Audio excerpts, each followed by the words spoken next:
myself arrive in the canyon. That's where I long to be with my three good companions. Just my rifle, pony and me. Bonjour à toutes et à tous, ou bonsoir, ça dépend vraiment de l'heure à laquelle vous allez découvrir cette vidéo. Les Cahiers du cinéma en 70 ans. Cette revue extraordinaire, importante, foisonnante, discutable, indiscutable. Cette revue a été créée en 51, en avril 51, 1951, par Bazin, par Auriol Auducas et Monsieur Donald Valcroze, par pas mal de ces gens-là. C'est une revue extrêmement importante. Et chez Microciné, j'ai voulu, pour marquer le coup, m'intéresser à quelques plumes fondamentales de cette période, mais avec cette particularité que ces plumes-là, plus tard, sont devenues cinéastes. Alors, très souvent, on pense, et pourquoi pas, à Truffaut, à Godard, à Chabrol, à Rivette et à Romer, et c'est très bien. Il y en a d'autres aussi, comme Comolli, par exemple, très grand critique de cinéma, fondamental aussi, qui fera l'effet d'une émission spéciale très vite, et qui est aussi devenu réalisateur. Moi, je voulais plutôt m'intéresser à cette première époque des Cahiers du cinéma, qui est celle des années 50. Et donc, il y aura 5 émissions consacrées à ceux qu'on a appelés les jeunes Turcs, je les ai nommés, et qui sont devenus plus tard des réalisateurs importants. Aujourd'hui, j'ai l'honneur, pour la 3e fois, de recevoir un ami, avant tout, un très bon ami, qui s'appelle Saad Chakali, qui est à côté de moi. Saad, bonjour, comment vas-tu? Salut, ça va? Ça va très bien. Très très heureux d'être si bien accueilli par toi, et le sens de l'hospitalité qui te caractérise devant la caméra ou à l'extérieur. Donc, c'est toujours une joie de répondre à tes invitations. Alors, Saad Chakali, vous le connaissez très très bien pour celles et ceux qui suivent, qui nous suivent chez Microciné. Il était venu une première fois pour parler de son 3e livre sur la série Watchmen. Il en a écrit 2 autres avant, un sur Jean-Luc Godard, Les Archives du Mal, et le second était axé autour de la série, j'ai toujours du mal à le dire, The Leftovers, voilà. Donc 3 romans, 3 bouquins, vous trouverez dans le descriptif, 3 bouquins, pas 3 romans, 3 essais, vous trouverez dans le descriptif de cette vidéo les liens qui vous permettront de vous rendre sur les pages pour vous procurer ces livres fondamentaux. Et le dernier, donc sur The Watchmen, la vidéo se trouve quelque part dans Microciné. C'était un live et je m'en souviens très bien. Donc, la 2e fois, Saad était venu pour parler d'un personnage qui nous sensibilise tous les deux, qui est Serge Danet. On avait eu comme ça à peu près 60-70 minutes de conversation très libre. Je crois que c'est la seule fois chez Microciné où, pour une fois, j'ai jeté mon costume d'animateur et j'ai parlé un peu de mon rapport au cinéma, de moi, et c'était un moment passionnant. 3e fois, j'ai demandé à Saad de venir pour parler, là, aujourd'hui, d'Éric Rohmer. Alors, quand on dit Éric Rohmer, on pense très souvent aux cinéastes. Et celles et ceux qui sont dans le milieu du cinéma, et surtout dans le milieu théorique du cinéma, savent que c'est un grand cinéaste, mais c'était aussi un critique de cinéma extrêmement important. Alors, important, pas si indiscutable que ça, il a été aussi très discuté.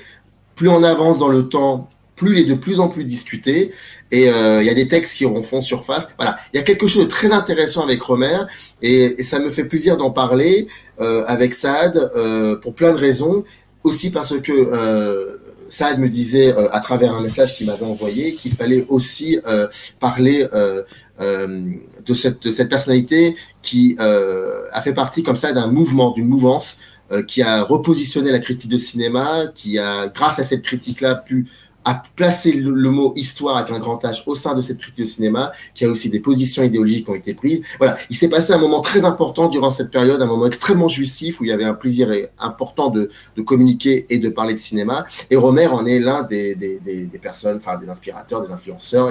Et je pense que s'il n'y avait pas eu des gens comme Rohmer, la critique aujourd'hui serait peut-être un peu sclérosée. Donc on va parler de tout ça. Et la première question que j'aimerais te poser, Saad, elle est très très simple. Chacun des plumes que j'ai citées ont un style très différent. Chabrol, c'est vraiment à part. Chabrol, quand on fera l'émission spéciale Chabrol, vous comprendrez pourquoi c'est un peu à part.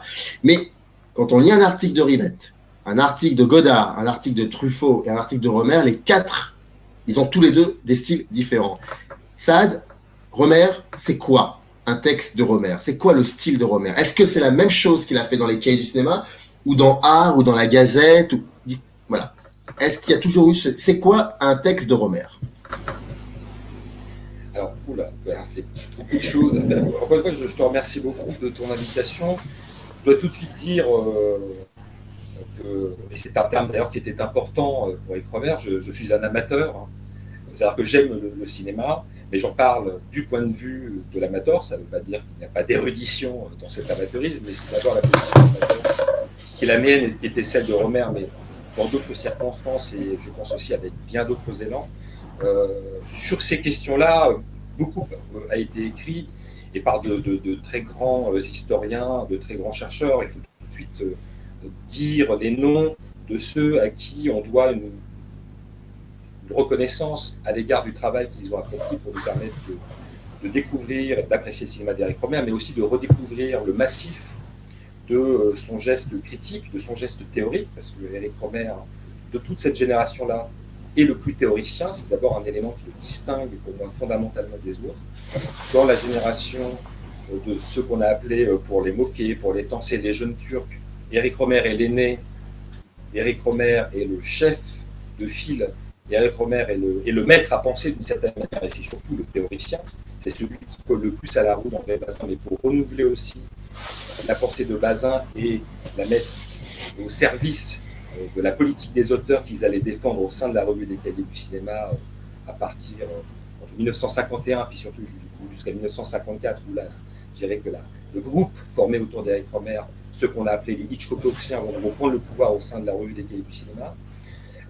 Et donc voilà, de dire la reconnaissance qu'on a pour des gens aussi différents qu'Antoine Debec, un grand historien du cinéma contemporain qui a écrit un travail, qui a rédigé une grande monographie dédiée d'une part il y a quelques années à l'histoire des cahiers du cinéma, de sa création en avril 51 jusqu'au début des années 80, et où il y a des pages fondamentales qui concernent évidemment l'arrivée de Rohmer dans la revue, ce qu'il a incarné, ses propositions théoriques, les présupposés aussi culturels ou politiques ou idéologiques associés à ses prises de position, la rédaction en chef qu'il partage avec Jacques Bugnol-Valcroze en 1957, la crise au début des années 60, sur laquelle évidemment on devra revenir, son départ de la revue en 1963 et la prise de pouvoir par Jacques Rivette à ce moment-là, qui ne s'est pas fait sans mal. Bon, tout ça, ce sont des éléments absolument passionnants dont parle Antoine Debec, et Antoine Debec plus récemment avec Noël Herp ont rédigé ensemble la biographie définitive pour le moment en tout cas, mais le travail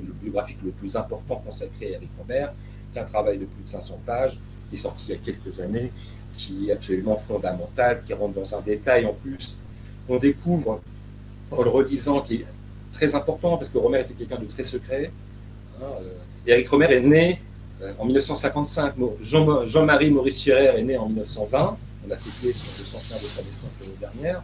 Et Eric Rohmer est né en 1955. Et puis, il y a eu aussi d'autres prête-noms, d'autres pseudonymes.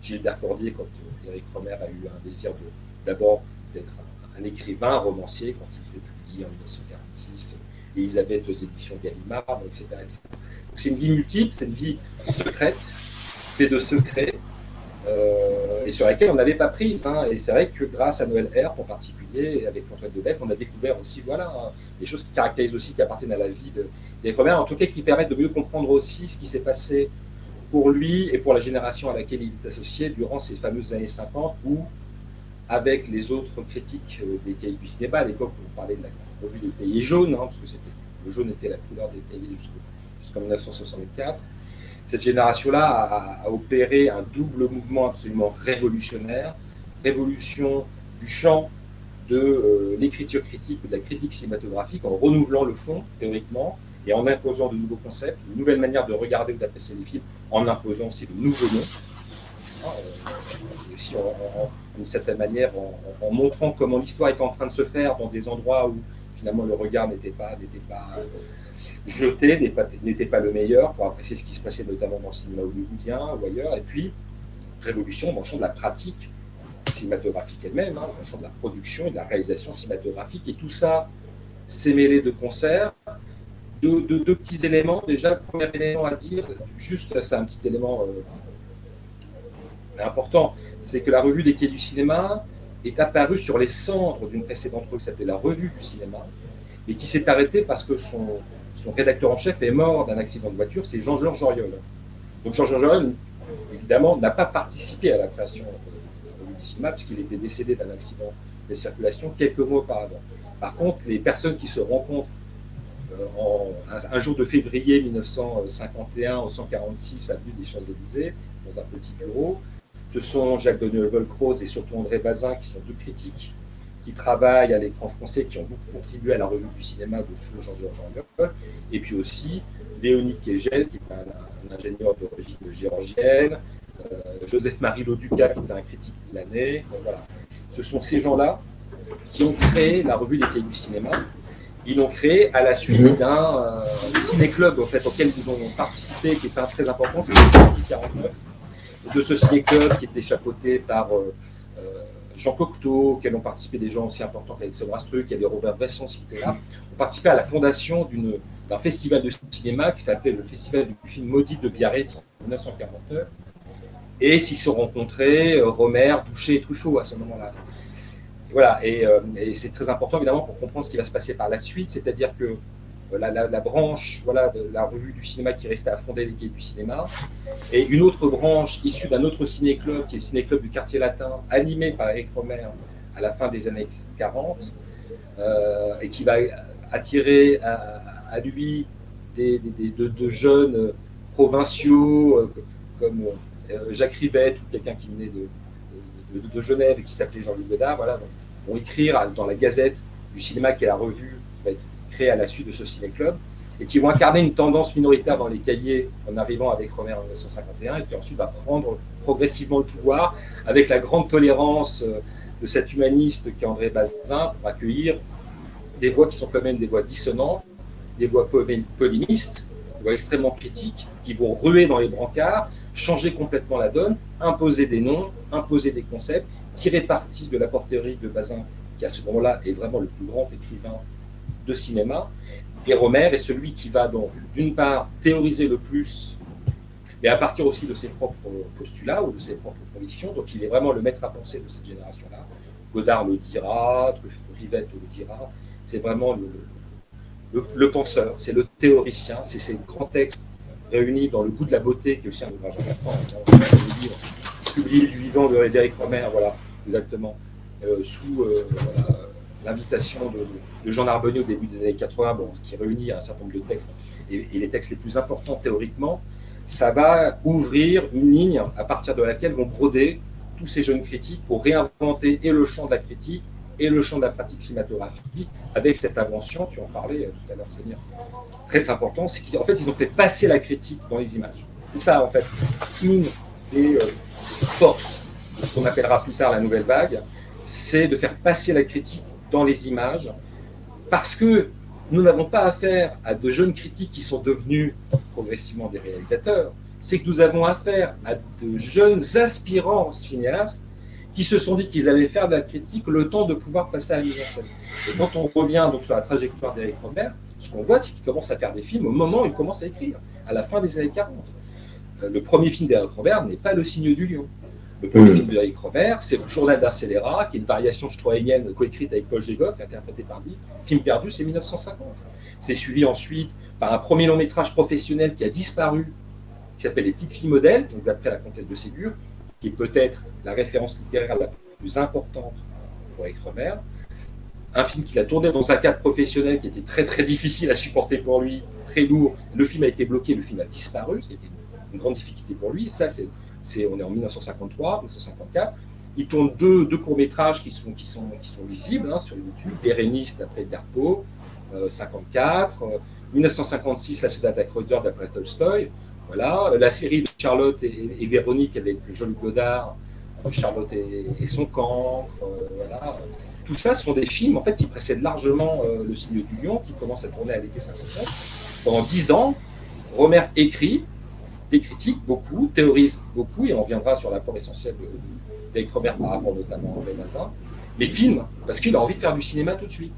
Une fois qu'il a consommé ses dernières aspirations littéraires, déçues à la suite de la publication de son premier roman. Parce que, évidemment, c'est aussi une génération, c'était plus fort chez Romer, où d'abord les aspirations étaient artistiques et littéraires, et ils se sont dit, bon, la littérature, laissons tomber, l'art de notre temps, c'est le cinéma est l'art qui document qui parle le mieux de notre temps. C'est peut-être même l'art qui va réveiller de leur sommeil plus ou moins dogmatique les arts précédents. Le cinéma est l'art le dernier et c'est le premier. Voilà là, un des éléments de théorique avancé par Eric Rohmer.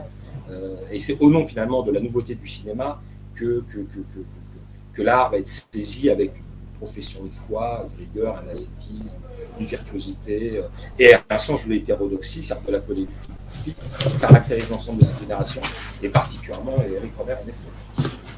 Ce qui est assez bizarre, paradoxal, c'est que tu dis que Rohmer est le penseur, le théoricien, de par son âge, c'est celui qui est écouté aussi.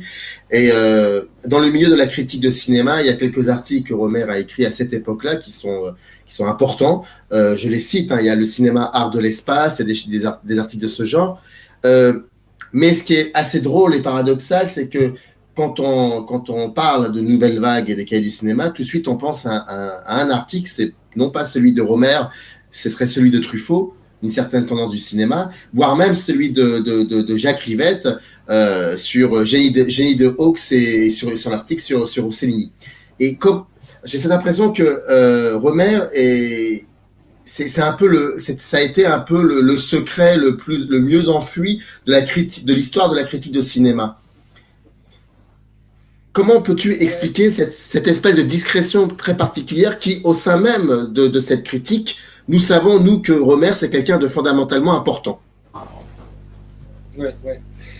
Je pense que c'est lié au fait que quand Rohmer a réussi à surmonter les échecs de ses premiers films, tantôt, encore une fois, parce qu'ils sont bloqués, disparus, tantôt parce que leur réception s'est très mal passée. Le Ciné du Lion, c'est le bide de la nouvelle vague, hein, bien plus que le film de Jacques Rivette, Il vous appartient. Voilà, c'est vraiment un film qui a eu que 5000 spectateurs, donc il y a les condamnés quasiment. Sauf que Rohmer ne travaille pas comme un professionnel, il reste un amateur, il se débrouille autrement. Ça, c'est un élément important aussi qui caractérise, je dirais, la puissance à la fois critique et polémique de cette génération-là. C'est une génération qui veut faire du cinéma sans entrer dans la forteresse cinéma. Donc en contournant les règles d'une corporation qui haït pour toute une série de raisons, et on comprend comment cette détestation se développe aussi sur le plan idéologique, puisque c'est une corporation qui est largement aussi tenue par la CGT, affiliée à l'époque au Parti communiste, et nous sommes dans une époque de fort clivage idéologique. Donc si le cinéma qu'on n'aime pas, c'est aussi le cinéma d'une certaine manière alimenté par les techniciens ou tenu par les techniciens qui ont la carte à la CGT, bon, bah, du coup, nous, on va tordre le bâton dans l'autre sens. Et on va s'amuser, effectivement, à être plus droitier que la droite, finalement, traditionnelle ou la droite littéraire. Aussi, par rapport à cette question de positionnement-là. Nous sommes hétérodoxes. Le cinéma est aux mains d'une forme de gauche, plus ou moins affiliée au Parti communiste. J'emploie certaines figures évidemment clivantes, mais parce qu'elle travaille aussi cette figure-là à la scénarisation de films de Jean Delannoy, de tout ça.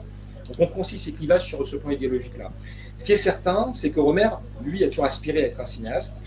Et une fois qu'il le devient et qu'il remporte ses premiers succès avec La Collectionneuse en 1966, une fois qu'il commence à avoir installé ce système, aidé par Barbet Schroeder et les films du Losange, qui a été créé juste avant, mais pour lui permettre enfin de devenir le cinéaste auquel il a toujours rêvé, il a toujours aspiré de devenir. Sa carrière critique est vraiment achevée. Et ça ne l'intéressait plus d'une certaine manière, d'autant plus que, on le sait à la mesure de l'entretien qui ouvre le volume, organisé par Jean Narboni, le coup de la beauté que tu viens de montrer, c'est que Rohmer est aussi très critique et fait preuve de beaucoup d'autocritique à son égard. On considère qu'un certain nombre de ses textes ne sont pas très intéressants, que des textes qui ont été des textes importants dans les années 50 mériteraient d'être largement refondus. Je pense en particulier au Celluloïd et le Marbre, qui est un de ses textes les plus importants, qui finalement ne sera publié que quelques temps avant sa mort aux éditions Léo Scherp, notamment par Noël Herbe et Philippe Fauvel aussi, avec un entretien avec Eric Rohmer. C'est un texte intéressant, le Celluloïd et le Marbre, parce que c'est vraiment le texte qui dit voilà, le cinéma est le dernier des arts, mais c'est le premier. C'est le cinéma de notre temps. Les autres arts se sont refermés dans leur tour d'ivoire, sont devenus des arts finalement très élitaires, repliés dans des chapelles dédiées au tout petit public de l'avant-garde. Nous, et ce cinéma d'une certaine manière s'est sclérosé, n'a plus rien à voir avec le réel, avec le monde ou avec la réalité. Le cinéma a tout à voir avec ça. Et même le cinéma de divertissement ou le cinéma commercial nous raconte bien plus du monde et sans faire preuve d'intellectualisme, sans faire preuve de surmoi culturel, et s'ouvre bien plus à la complexité du monde, finalement, que les derniers développements de l'art moderne. Donc ça, c'est le conflit que Romer a avec une certaine forme de modernité, mais 10 ans plus tard, après cette série de 5 articles donc, qui s'appelle Le celluloïde et le marbre, c'est à ce moment-là d'ailleurs qu'il prend le pseudonyme d'Éric Romer, c'est avec le celluloïde et le marbre. 10 ans plus tard, il va faire une émission de télévision pour la série d'Andreas Labarthe, qui s'appelle également Le celluloïde et le marbre, où là il prend le contre-pied, où il va voir toutes les grandes figures de la modernité de l'époque, Claude Simon et Pierre Klosowski en littérature, Roger Panchon pour le théâtre, Paul Virilio pour l'architecture, Yannick Xenakis pour la musique, bon, etc., etc. Et leur dire, bon, qu'est-ce qui vous intéresse dans le cinéma et d'une certaine manière, comment vous pouvez nous expliquer en quoi le cinéma a déterminé quelque chose de votre pratique aussi d'artiste moderne. Donc il prend évidemment un contre-pied et à ce moment-là redevient presque le contemporain de la nouvelle ligne adoptée par les cahiers du cinéma en 1963 sous la houlette de Jacques Rivette, c'est-à-dire une revue qui va se jeter dans la bataille de la modernité, dont Serge Danet est un pur héritier de ce point de vue-là. Il arrive à ce moment-là, d'ailleurs, Serge Danet. Il arrive quasiment au moment, très peu de temps après le départ de Romer de la rédaction des cahiers du cinéma, précédé par Comolli, Jean Marmolli, Jean Kaczynski, quelques mois auparavant. Ça, c'est 62-64. Donc voilà, ça, c'est très important. Donc du coup, voilà, Romer, finalement, Romer est un cinéaste. Finalement, bon, c'est parce que Jean Narbonnier a insisté Romer a décidé de le laisser faire, d'organiser la mise en place de ce recueil qui est Le goût de la beauté, mais il n'aurait jamais autorisé de son vivant le Sel du présent, qui est le recueil de critiques récemment publié par Noël Herp, justement, il y a un an, aux éditions Capricci. On a des textes qui ont été écrits dans la revue Art, dans laquelle travaillait François Truffaut, et puis François Truffaut est finalement, c'est très drôle, le cadet de Romer, mais offre la possibilité à Romer d'intégrer une revue comme Art, où à ce moment-là, Romer cessait d'être un peu plus journaliste, critique que théoricien, et va parler de tous les films qui vont sortir dans la semaine, en essayant d'écrire de manière moins magistrale, moins professorale, un peu plus directe. Mais on sent que c'est pas trop son truc quand même, ou aussi va se manifester un peu plus, évidemment, un certain nombre d'idées qu'il a, ce que j'appelle de présupposés, de présuppositions très fortement connotées, qui s'acoquinent complètement à une revue comme Art, une revue qui a été fondée, qui a été reprise par Jacques Laurent, qui aussi a créé d'autres revues comme Opéra, il y a aussi La Parisienne, enfin il y a une constellation de revues associées à la droite littéraire de l'époque, à ces écrivains de droite qui se qualifiaient des hussards. Ouais,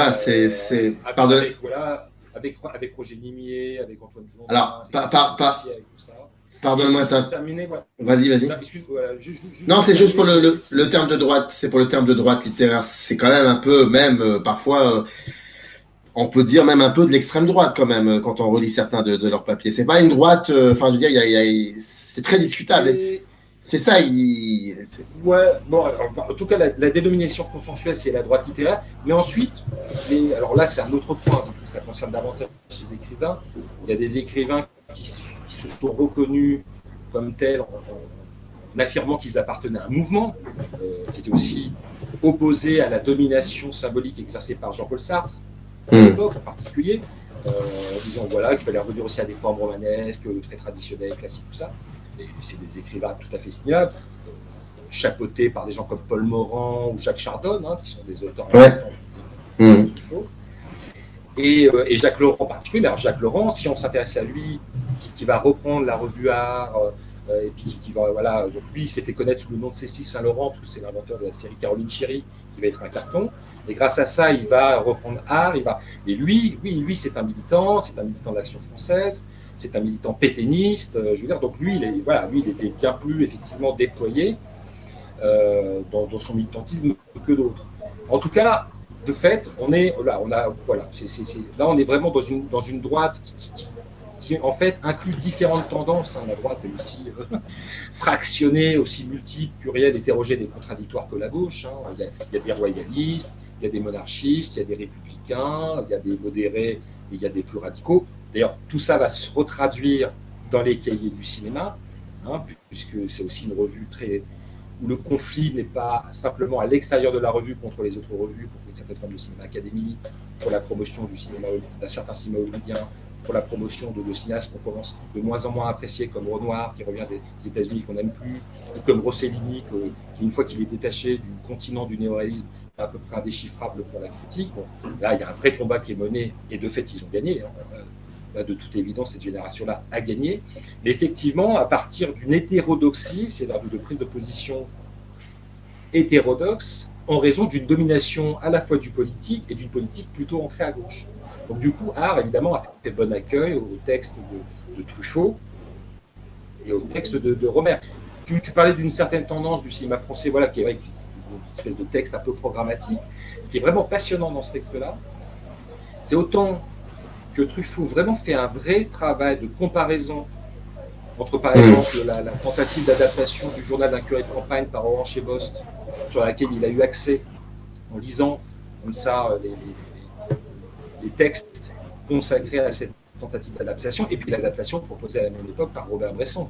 Et là, il fait vraiment un travail de champ contre champ, de dialectique, de confrontation entre les deux, et de voir comment le roman de Bernanos s'est complètement trahi, refondu, réécrit au nom d'un certain nombre de conventions du cinéma du côté de Jean Roche et Pierre Bost, et puis comment, au contraire, Bresson renouvelle l'approche cinématographique à partir d'un respect dévolu au texte, et qui, là, du coup, va aussi ouvrir un cinéma qui sera notamment celui d'Éric Rohmer. Ça, c'est un premier aspect. L'autre aspect, dans Truffaut, c'est si on attaque aussi ces films-là, c'est parce que c'est des films de gauche, des films anticléricaux, anticonformistes, anti-bourgeois. Bon, évidemment, tout ça est retraduit sur un éventail d'éléments détestés, c'est-à-dire c'est des films salaces, veules, mesquins, noirs, tout ça, évidemment, lié à cette représentation du monde très pessimiste qui appartient aussi aux philosophies de l'époque, et notamment à la philosophie de Jean-Paul Sartre, qui a été d'ailleurs adoptée par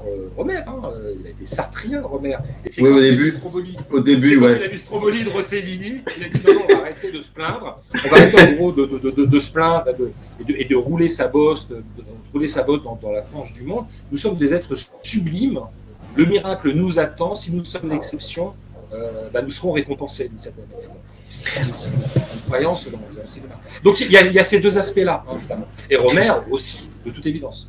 Et d'ailleurs, c'est très bien que tu parles de ça, parce que c'est une belle transition sur le style romérien, à savoir, est-ce qu'on peut dire que le style romérien, durant la période des années 50, ça a été un style qui Rohmer se voulait moderne, mais tout en adoptant parfois une espèce de concept du rétroviseur, c'est-à-dire regarder un peu vers ce qu'on a souvent dit, Rohmer est conservateur. Mais lui, il disait que dans le conservatisme, on pouvait aspirer à parler de progrès. On pouvait comme ça puiser une forme de conservatisme dans le progrès. J'ouvre une parenthèse. À aucun moment dans cette émission, il est prévu de taxer, et je vais le dire de manière très grossière, comme ça les choses vont être comprises, de taxer Rohmer de raciste. Voilà, sachez-le.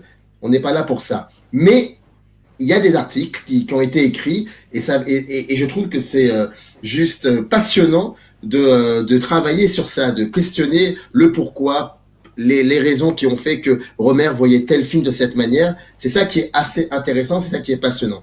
Donc il y a de grands critiques de cinéma comme Michel Mourlet par exemple, qui ont fait des papiers passionnants, mais effectivement qui peuvent être discutables sur le fond. Mais chez Microciné, on s'intéresse surtout à cette manière de dire les choses, de regarder le monde. Et ça, peut-être que la manière qu'avait à cette époque-là Rohmer de regarder le monde peut-être être en inadéquation avec toi et moi, qui sommes d'une autre génération et qui regardons le monde autrement. Voilà, je voulais qu'on insiste là-dessus. Je referme la parenthèse et je reviens sur le concept de modernisme, classicisme dont tu me parlais aussi. Oui, ça c'est un élément important. Moi, à titre strictement personnel, pour moi, Rohmer, c'est un des plus grands cinéastes que j'ai jamais vu. C'est un immense critique, c'est un immense théoricien.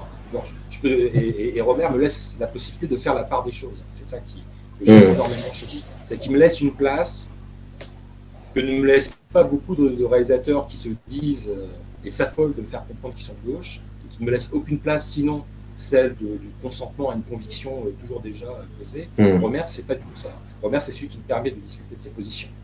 quand je regarde L'Anglais et le Duc, Triple Agent, il me laisse une place à partir de laquelle je peux discuter de ses positions. Et je comprends aussi la complexité de la position qu'il occupe, et du coup, la complexité qui est aussi la mienne en discutant la sienne. Enfin bon, voilà. C'est aussi, Rohmer, c'est vraiment immense là-dessus.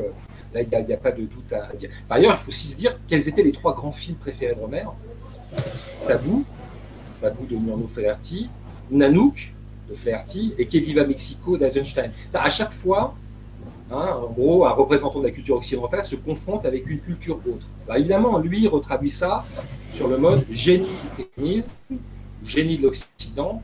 C'est que ce qui est extraordinaire, c'est que le cinéma, finalement, consacre une espèce d'universalité qui est née en Occident et dont se ressaisissent ensuite toute une série de minorités.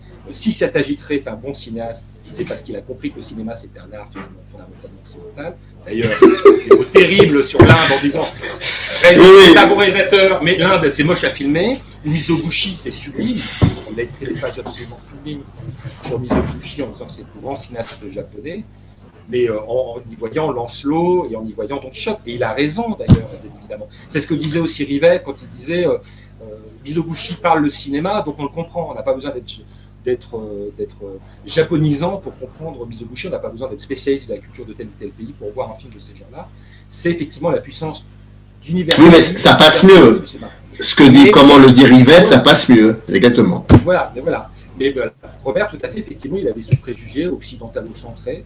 Qui est particulièrement présent là.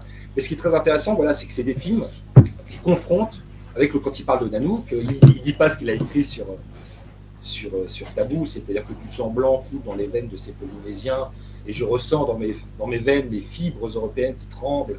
Ça, c'est un texte qu'il a refusé d'être intégré au volume du goût de la beauté, qui n'existe que parce qu'on peut le trouver comme ça.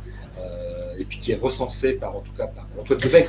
Pardon, excuse-moi ça, je déteste couper la parole, tu le sais bien, mais juste une parenthèse. Selon toi, pourquoi il refuserait que ce papier soit dans le goût de la beauté, alors c'est un papier qui est important dans le sens où et là je suis pas historien, mais j'essaie de comprendre d'un point de vue historique. C'est important de savoir qu'est-ce qui a pu être fait à un tel moment, à telle période. Ça parle d'une époque, ça parle d'une société, ça parle aussi d'une position critique.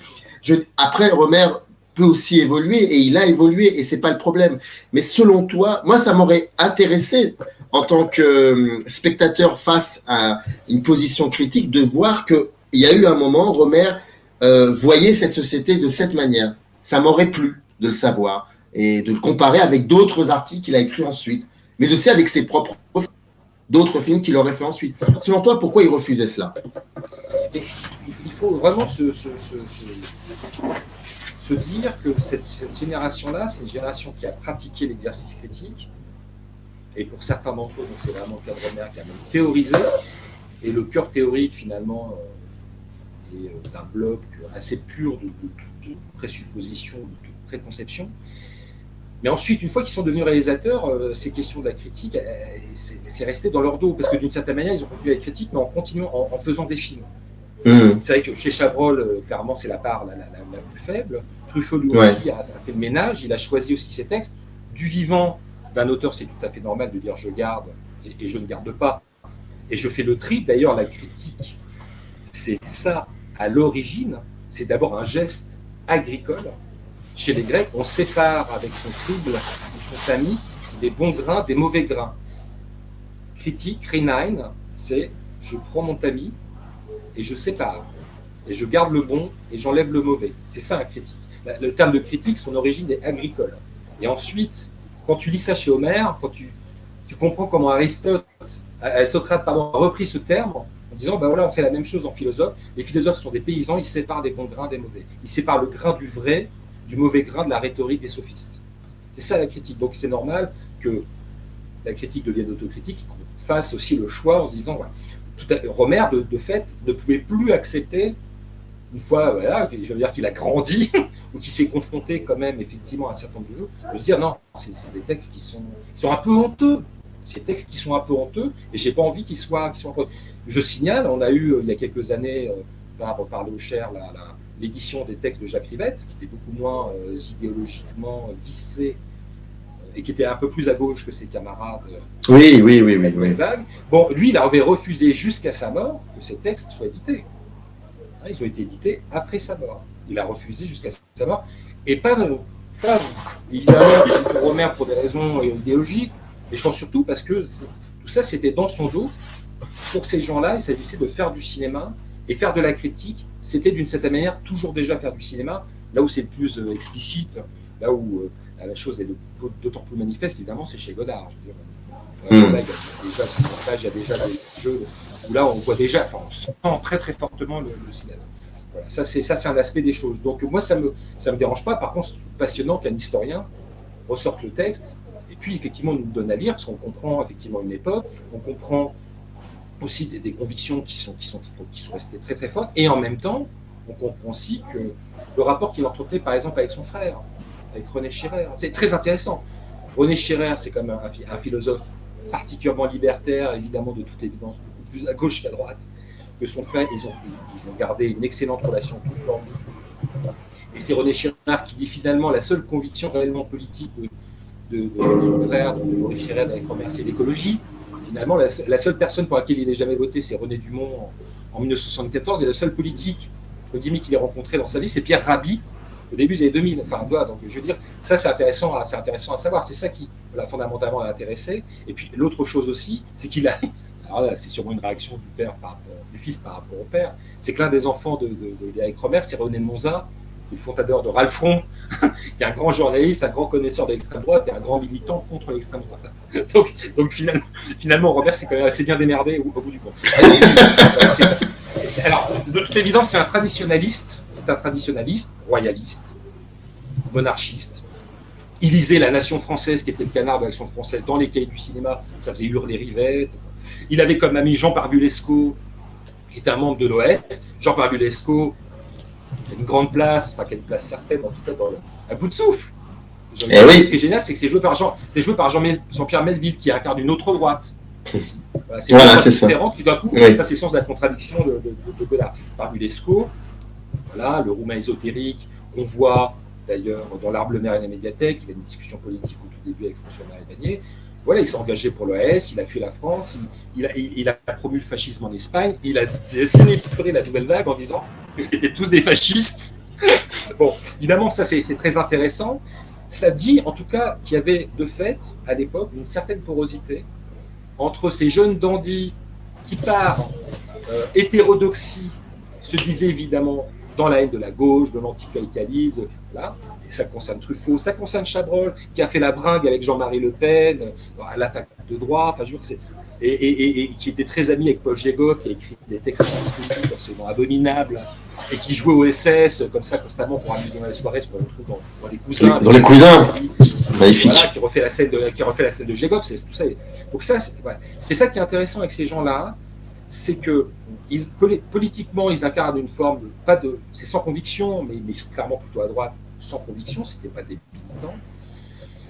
Et d'autre part, c'est aussi par hétérodoxie, c'est-à-dire par réaction contre la forteresse cinéma, la corporation qui était beaucoup plus celle sous hégémonie du politique et du Parti communiste ou de la CGT, qu'ils ont révolutionné, qu'ils ont opéré une révolution symbolique et de la critique cinématographique et de la manière de produire ou de faire des films, qui ensuite, d'une certaine manière, a complètement coïncidé avec la modernité et un bouleversement des formes qui s'est ensuite traduit socialement, politiquement avec mai 68, où là, évidemment, la revue du cinéma a suivi, quand bien même elle était la propriété de l'homme de Salut les copains, de Daniel Philippaki. C'est ça. Tout ça, c'est absolument passionnant. C'est ça qui est vraiment très intéressant. Mais j'ai pas répondu à un truc. Voilà. Alors, juste voilà.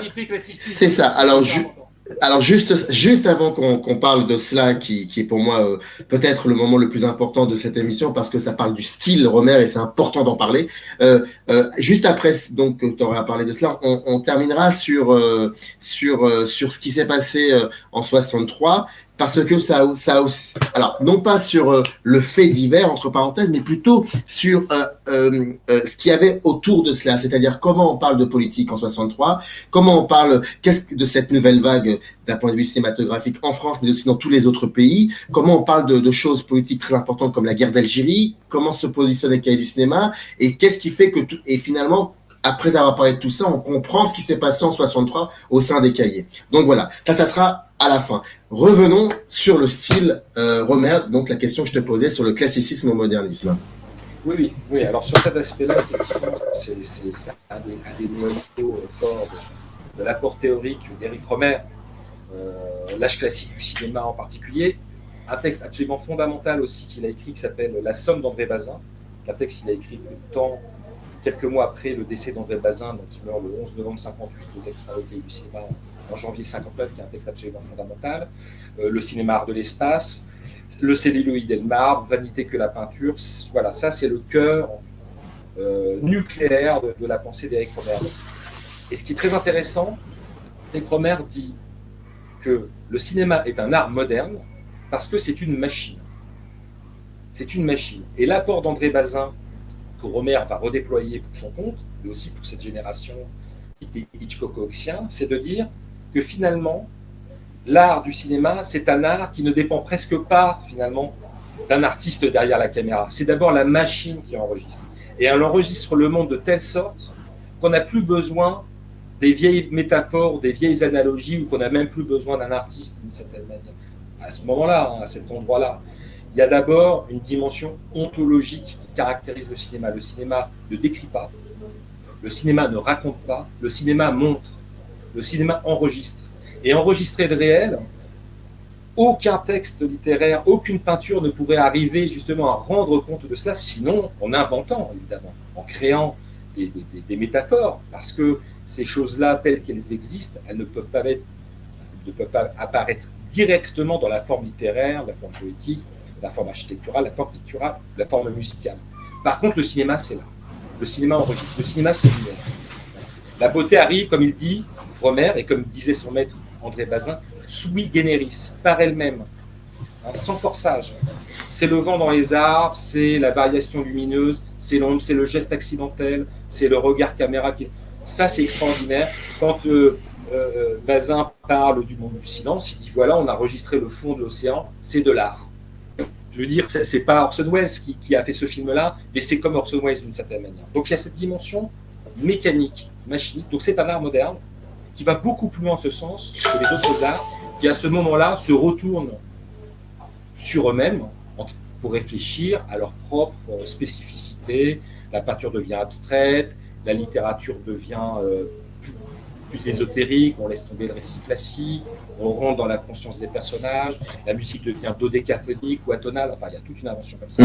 Le cinéma, non, c'est on enregistre le monde, et du coup, on fait revenir, c'est ça la pirouette dialectique de Romer, une fois qu'on a saisi la capacité du cinéma à l'enregistrement ontologique de la réalité, on fait revenir justement un classicisme que les autres arts ont perdu de vue, qu'ils ont ignoré, et qui vient être réalisé ou accompli dans le cinéma, puisqu'on retrouve la figure, on retrouve le récit, on retrouve la narration, et on retrouve une série d'idéaux qui caractérisent les valeurs classiques, d'harmonie, de beauté, d'héroïsme, d'exception, de grâce, évidemment de toutes ces choses-là.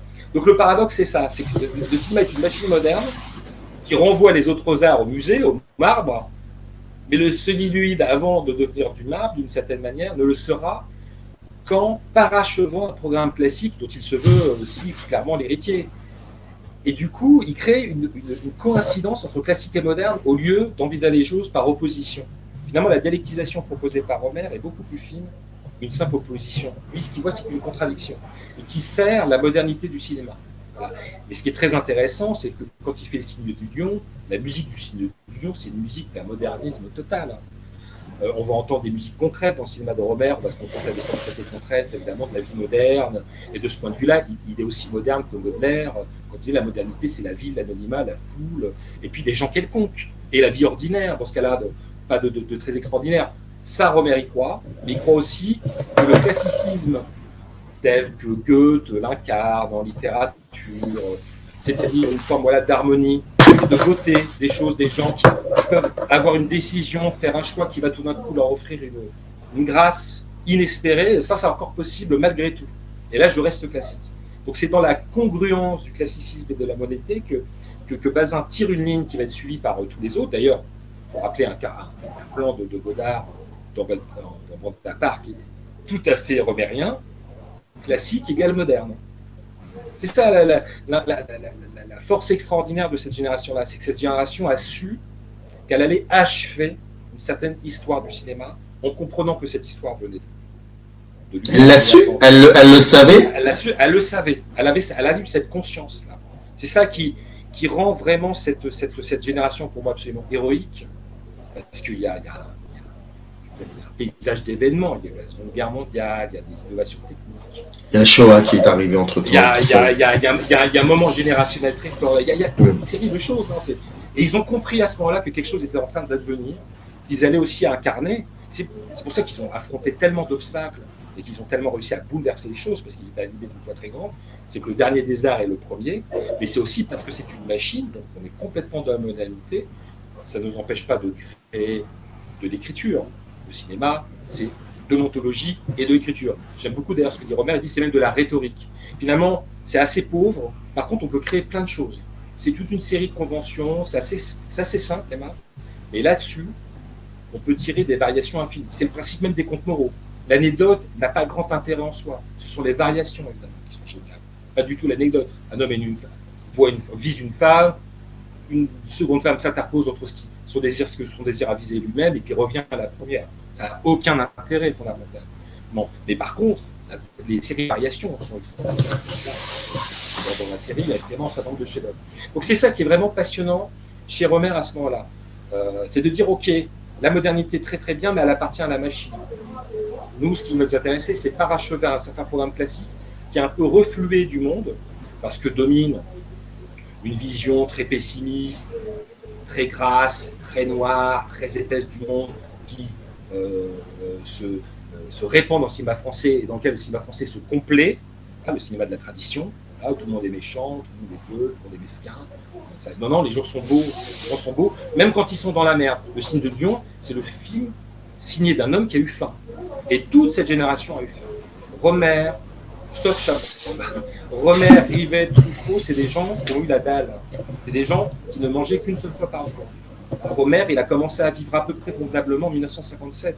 C'est-à-dire qu'il a 37 ans, il est en disponibilité d'éducation nationale, il vient de se marier, il n'a aucun revenu.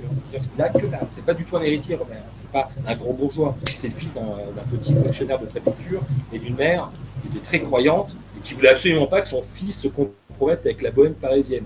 D'où le surnom, d'où le sobriquet, d'où les secrets, d'où les postiches dont s'affuble Rohmer quand on le voit dans des entretiens dans les années 60 ou dans Haute Voile de Jacques Rivette, voilà, où il se met une fausse barbe et tout. C'est absolument magnifique, c'est extrêmement émouvant de voir ça, pour dire à ses parents, non, mais vous inquiétez pas, je suis un professeur de lettres classiques, je ne suis pas un bohémien. Il a été un bohémien grâce à Paul Gégov, grâce à Alexandre Astruc, donc il a vu aussi la modernité, mais il a vu aussi que voilà que tu as une certaine mère, c'était déjà là dans Renoir, que c'était déjà là dans Rossellini. Finalement, les grands modernes, ce sont qui pour Robert? Stroheim, Renoir, Rossellini, Murnau. C'est des gens du passé. Non, mais en fait, c'est des gens du présent, dont les leçons sont des leçons qui sont tout à fait appropriées pour aussi renouveler un regard au moment où les techniques s'allègent, où le 16 mm permet de faire des films sans demander l'autorisation du CNC, à la différence du 35 mm, du 16 aussi, et de faire des films, mais vraiment avec le seul désir de les bricoler et de réinventer le cinéma parlant. Ça, c'est aussi un texte important de Robert, pour un cinéma parlant. Finalement, le cinéma n'est pas si parlant que ça, c'est surtout un cinéma sonore. Les grands cinéastes parlants, ils sont très peu, ce qu'on fait les doigts d'une main. C'est Sacha Guitry en France et en Sud-Ouest aux États-Unis. On peut quand même filmer la parole, quoi. Chez Rohmer, ce qui est passionnant, et ça aussi, ça permet d'écarter le cliché un peu de Rohmer littérateur, Rohmer cinéma littéraire, faux, archi faux. Ce qui intéresse Rohmer, et c'est d'ailleurs dans ses textes, ça revient comme une litanie, on n'arrive pas à dire ce que le cinéma arrive à montrer. Il n'y a pas suffisamment de mots, il n'y a pas suffisamment de mots, il n'y a pas de formule pour dire ce qui s'est passé dans tel plan d'un film de Bergman. Les mots sont débiles, dit-il, les mots sont débiles et grossiers face à la beauté d'un plan de cinéma. Et c'est ça ce qui intéresse Rohmer, c'est l'au-delà du langage. C'est comment le langage est une opération absolument consubstantielle à l'être humain, mais on se trompe, non à lui-même en parlant. Il n'y a pas de plus grand menteur que les personnages de Rohmer, mais parce qu'ils se mentent toujours déjà à eux-mêmes. Ça, c'est passionnant. Chez Rohmer, c'est un grand cinéaste de la mauvaise foi, de ce point de vue-là, ça c'est absolument passionnant. Revoyez Le Beau Mariage en particulier. C'est extraordinaire comment on peut s'abuser sur soi.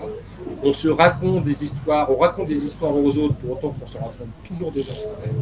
Mais le monde est plus grand que ces mots-là. le monde est plus grand que ces rythmes-là, et bien évidemment, c'est la fin du rayon vert. Le rayon vert, c'est le Stromboli des années 80.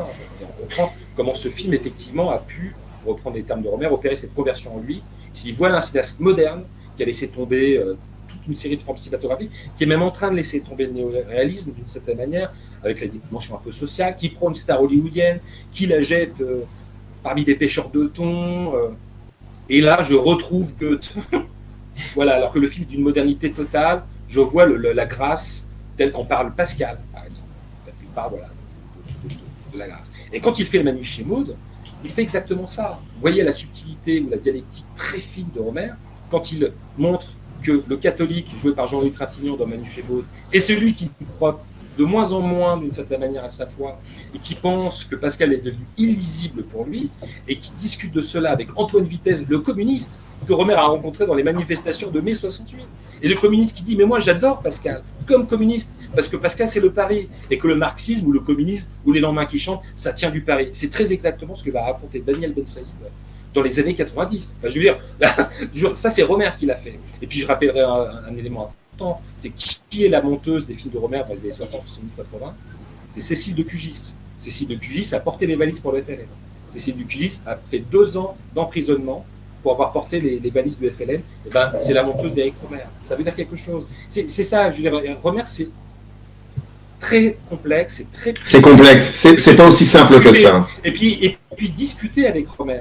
Et discuter, quoi, parce que c'est passionnant de discuter avec lui. Moi, j'ai revu beaucoup de films, du coup, dans le cadre de cet entretien, quasiment l'intégrale, puis tous les films qu'il a fait pour la télévision scolaire dans les années 60. Je veux dire, enfin, c'est incroyable la place, c'est un des plus grands cinéastes de ce point de vue. Il me donne une place qui est extraordinaire, puisqu'elle me permet de discuter très puissamment ses propres convictions quand elles se manifestent. Je suis le plus libre des spectateurs devant un film de Rohmer, le plus libre. Alors que face à un réalisateur comme Ken Loach, c'est l'esclavage, Ken Loach. C'est l'antithèse absolue. Ken Loach m'assigne à une seule place, c'est celle d'être d'accord avec lui. Ça ne m'intéresse pas. Rohmer me met à une place où je peux discuter de ses assertions et pousser la discussion au-delà de mes propres retranchements politiques, si j'en ai le désir. Et puis autre chose, parce que le monde est tellement beau dans un cinéma d'Éric Rohmer. Il suffit simplement de réfléchir au dernier plan qu'il a tourné, quoi, c'est un plan aussi sublime que la résurrection de Dordenne de Baudelaire. Ça, c'est la fin des Amours d'Astrid Céladon, et c'est vraiment sublime. Donc c'est passionnant. C'est passionnant parce qu'on a une vraie discussion avec Rohmer. Ça fait partie de ces grands cinéastes qui sont très rares. C'est qu'on peut discuter avec eux, de ne pas être d'accord avec eux, mais s'entendre sur l'essentiel. C'est que le cinéma est le plus important. Oui, mais il y a eu un moment où les gens ne s'entendaient plus avec lui, et c'était au début des années 60. Qu'est-ce qui s'est passé au sein des cahiers du cinéma à cette époque-là ? Qu'est-ce qui a fait qu'il y a eu ce qu'on appelle maintenant un coup d'État au sein des cahiers du cinéma. Qu'est-ce qui s'est passé ? Ouais, un complot balzacien, parce que la grande référence littéraire, c'est Balzac. C'est l'histoire des 13. Alors, effectivement, il se passe plein de choses, et c'est pas sur. C'est un feuilleton passionnant, d'ailleurs, qui a passionné à l'époque une bonne partie du monde intellectuel. Tout le monde s'intéressait à ce qui est en train de se passer, parce que c'est une revue, forcément, qui est devenue extrêmement importante, qui a une réputation maintenant internationale avec les premiers succès de la Nouvelle Vague. Sauf qu'au début des années 60, c'est la série des échecs de la Nouvelle Vague. Truffaut, Godard, Chabrol se prennent tous des tôles. Le premier film de Rohmer ne marche pas, celui de Rivette, pas davantage. Donc là, il y a un vrai reflux. Et puis, il y a une contre-attaque terrible de la part du vieux cinéma qui dit, regardez, on nous a fait miroiter de gros bouleversements, ça a un peu marché au début, on s'est fait un peu avoir, et puis finalement, ça n'intéresse personne. Pire, c'est l'époque où la fréquentation des salles commence à diminuer. On a un coupable tout désigné. C'est la Nouvelle Vague. Donc à ce moment-là, effectivement, la Nouvelle Vague est quand même en difficulté. Forcément, on se dit, les cahiers du cinéma, c'est la revue d'où est sortie la Nouvelle Vague, donc c'est la revue qui va défendre la Nouvelle Vague. Que nenni Que nenni, absolument pas. Éric Rohmer, de ce point de vue, intransigeance totale. Pas de politique des copains, anti-Truffaut. Non, nous, on est une revue, on suit notre ligne et on ne veut pas trop savoir ce qui se passe à côté. On parle très peu des films qui sortent. Il y a eu une grande table ronde, par exemple, sur Hiroshima, mon amour.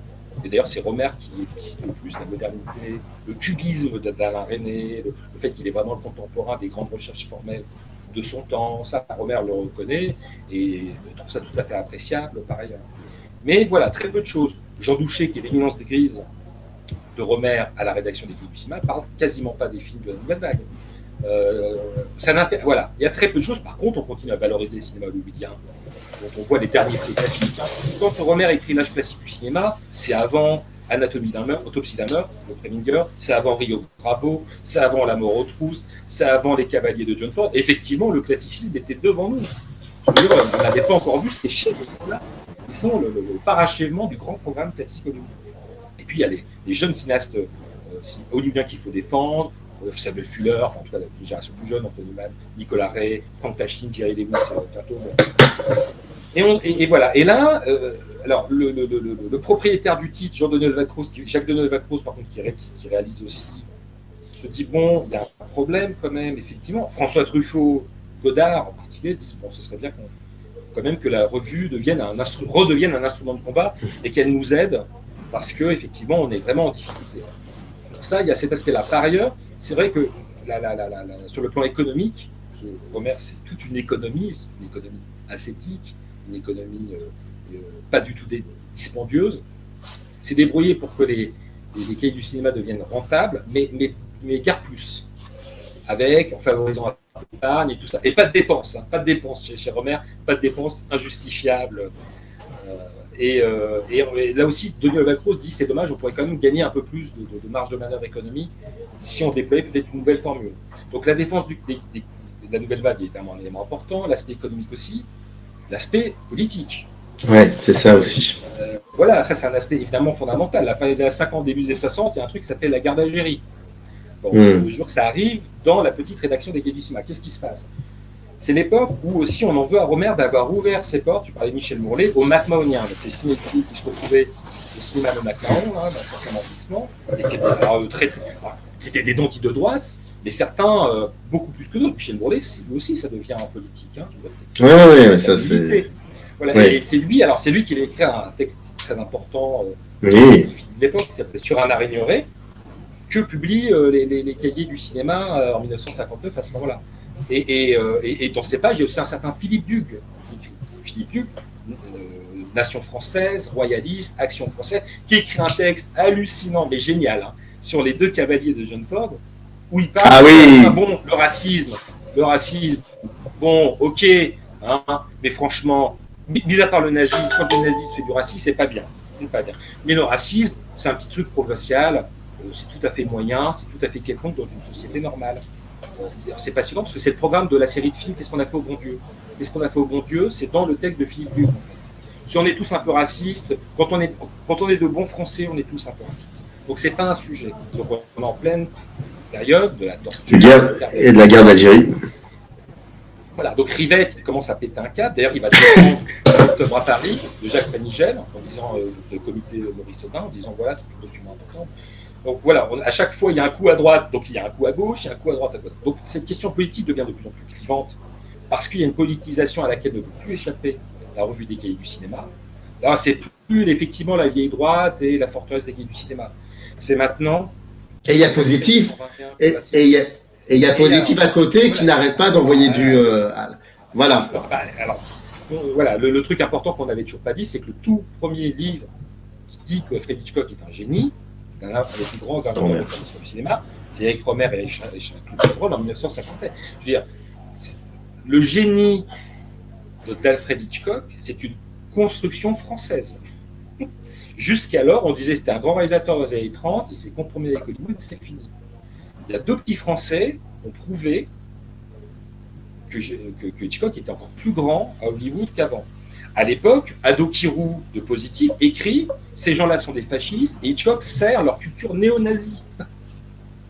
Néo-nazie, c'est ce qu'il écrit Ado Kirou, ce qui est aberrant, genre ce qui est débile. Enfin, quand tu relis ça, c'est drôle, c'est rigolo, mais effectivement, il y avait aussi une rivalité qui accentue les spécificités des revues. Donc, Positif, c'est une revue affiliée à la gauche, non communiste, avec un fort attachement surréalisme, donc par exemple, beaucoup d'estime et d'admiration pour Luce Buñuel, que déteste Romer, mais il va réévaluer. Hein. Il y a deux grands réalisateurs quand même qu'il n'a pas très bien compris, mais il a quand même refait, il a refait la course et il a mieux compris quand même, c'est Luce Buñuel et John Ford. Il aime tellement Howard Hawks que du coup, ça a dévalorisé très fort John Ford. Mais il y en a beaucoup. C'est très beau dans... C'est confrère. Ouais, parce que John Ford, c'était un peu pour le vieux monde, tout ça. Truffaut aussi n'aimait pas trop John Ford aussi. Voilà. John Ford, c'est arrivé un peu tardivement. Il a été vraiment réévalué avec la nouvelle génération associée à Rivette, comme Jean-Louis Comolli, Jean Bafieschi, Jean Narbonnier et les autres. C'est vraiment vers la fin de carrière de John Ford que John Ford devient un auteur important pour les pays du cinéma. Jusqu'à présent, c'était Hawks. Parce que Hawks était aussi plus moderne. C'est quelqu'un qui se confronte à la modernité de la société américaine. La machine à écrire, la voiture, bon, voilà. C'est des gens, même dans les westerns de Hawks, il y a une dimension très très moderne dans les relations entre les hommes et les femmes, qui est d'une modernité absolument exceptionnelle et qui a séduit évidemment les gens des cahiers du cinéma. Donc il y a la question politique, il y a la question économique, il y a la nouvelle vague, et puis il y a aussi tous les nouveaux cinémas qui apparaissent à l'époque, parce qu'il y a la nouveauté, ce n'est pas qu'en France, c'est dans les pays d'Europe de l'Est, en particulier en Pologne, en particulier en Hongrie, en particulier surtout en Tchécoslovaquie, c'est au Japon, c'est en Italie avec Pasolini, Bertolucci et les autres, c'est en Amérique du Sud, donc plus tard, toi Sylvie Pierre, c'est elle qui fera la liaison sur l'Amérique du Sud, sur le Brésil en particulier, ça les intéresse pas, parce qu'ils restent dans leurs préjugés, de groupe autour de Jean Douché, d'Éric Rohmer, aussi de Duc Boulet d'ailleurs, qui était assez proche d'eux de ce point de vue-là. C'est bon, on s'en fiche des minorités qui fassent des films, ça nous a pas. On est content de découvrir un Setagitre, un Keiji Mizoguchi, mais c'est vraiment pas là que ça se joue pour eux. Et puis la question de la modernité pour finir, qui redevient une question clivante. Alors c'est très drôle, c'est que Rivette, qui va prendre finalement la main dans ce complot, aidé par Truffaut, aidé par Daniel Van Croes, Rivette, il est Hitchcockien comme son maître Rohmer. Hein. Je veux dire, il est absolument classique de ce point de vue-là.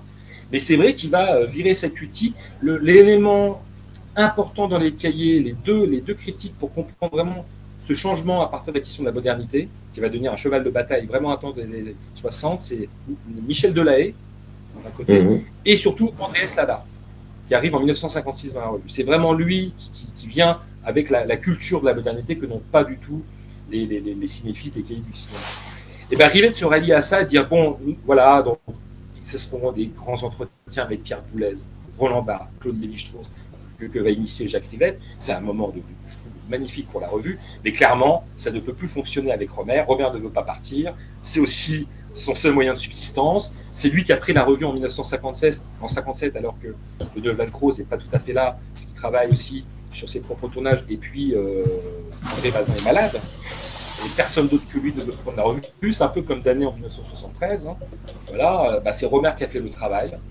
Donc il a permis à cette revue quand même d'être absolument contemporaine de la Nouvelle Vague, des premiers grands triomphes de la Nouvelle Vague.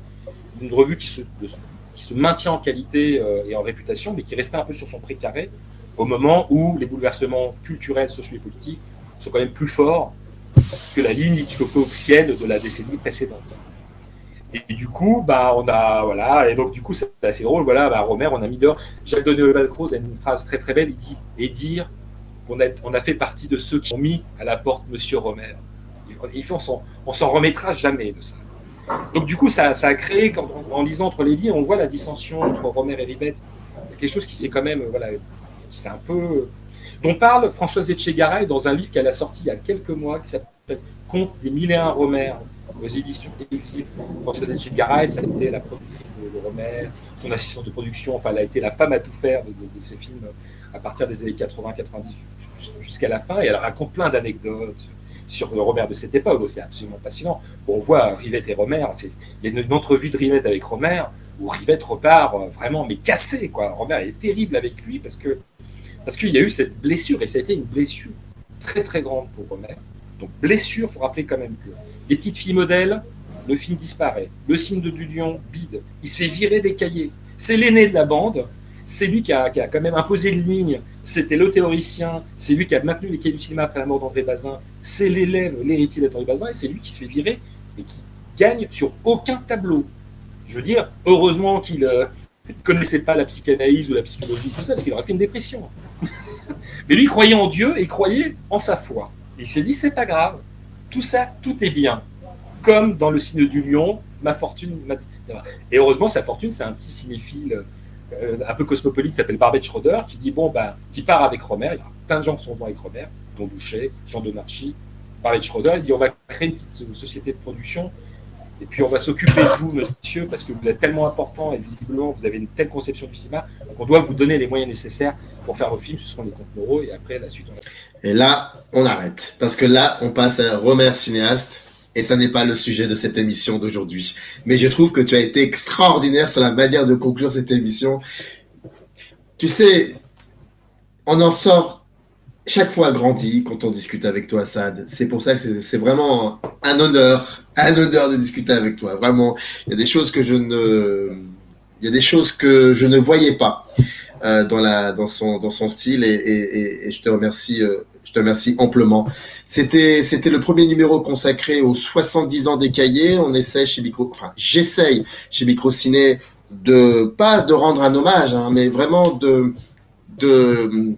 comment dire, d'essayer de comprendre, mais aussi d'essayer de partager une chose qui, pour Saad et moi, est une évidence, à savoir que les cahiers du cinéma, c'est une date extrêmement importante dans l'histoire de la critique de cinéma, dans l'histoire même de la critique d'art, dans l'histoire même de la revue. C'est une date vraiment, vraiment importante et c'est pour cela que je voulais absolument qu'on parle de ces quelques critiques de cinéma qui sont devenus plus tard réalisateurs, mais cinéastes, mais en faisant de la critique, ils étaient déjà dans l'idée même de faire des films. On a commencé avec Romer, il y en a 4 autres qui vont arriver. Chabrol, ce sera très particulier. Chabrol, je tiens à le dire très vite, parce que Chabrol n'est pas, enfin, si j'ai de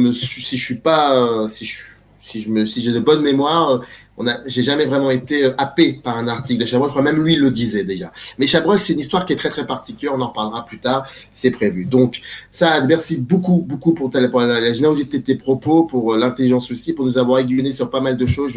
Ça a été vraiment un très très bon moment. On s'était dit 40 minutes, ça fait 1h06 et je sais qu'on aurait pu continuer davantage. Bien évidemment, je tiens à signaler que le dernier essai de Saad Chakali, Watchmen, sorti l'édition L'Harmattan, est encore accessible, mais je vais tout décrire je vais tout rancer dans le descriptif de ces vidéos. Ne vous inquiétez pas, tout est prévu. Si vous avez été jusqu'au bout de cette vidéo, et j'en suis persuadé, si vous avez aimé cette vidéo, allez-y, abonnez-vous, ça fait du bien en tout cas. Il y a un blog, le blog de Saad Chakali et d'Alexia Roux, des nouvelles du front. Je vais mettre aussi le lien, très important blog. Vous pouvez même vous inscrire à la newsletter. Et c'est les plus belles newsletters que j'ai pu recevoir dans ma vie parce que ce sont des textes critiques aussi. Donc c'est ça qui est très très beau. Voilà. Saad, merci beaucoup. C'était vraiment un honneur. Ça m'a fait plaisir de discuter avec toi, plutôt de t'écouter. C'est plutôt je t'ai écouté que discuter avec toi. Voilà. Donc très bonne fin de journée à tous et à toutes et on se retrouve pour le prochain numéro de cette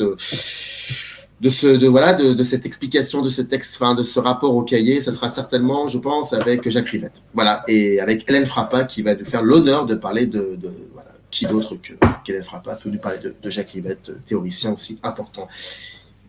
Générique. In the canyon, that's where I long to be, with my 3 good companions, just my rifle, pony and me.